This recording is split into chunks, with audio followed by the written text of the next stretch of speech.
मागील 6 ते 7 महिन्यापासून वसई निर्मळ आगाशी रस्ता हा अत्यंत वाईट परिस्थितीत होता। सातत्याने ह्या रस्त्यावरती खड्ड्यांमुळे अपघात घडत होतो आणि आमचा सातत्याने पाठपुरावा त्यांच्या मागे चालू आहे। येत्या 2 ऑक्टोबर रोजी रास्ता रोकोचं आम्ही आंदोलन करणार आहोत आणि या आंदोलनाची दखल घेऊन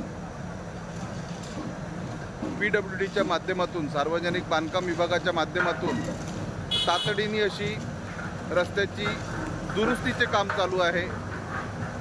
प्रत्यक्षात आम्हाला हे दुरुस्तीचे काम पसंत नाही आहे, कारण दुरुस्तीच्या नावाखाली अजून रस्त्याची वाताहत करत आहेत।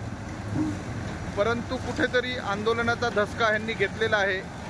ह्यांच्या हातात होतं, सार्वजनिक बांधकाम विभागाच्या हातामध्ये होतं, तरीसुद्धा त्यांनी नागरिकांना मागील 4 महिने प्रचंड असा त्रास सहन करायला लावला।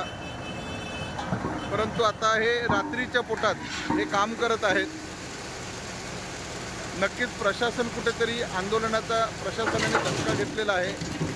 परंतु ह्याच वेळी महानगरपालिकेची दिवाबत्ती व्यवस्था पूर्णपणे बंद आहे। काळोखात काम करत आहेत। चांगले काम व्हावे हीच आमची इच्छा आहे, परंतु पुन्हा नागरिकांच्या पैशाचा अपव्यय होता कामा नये म्हणून आम्ही लक्ष ठेवून आहोत।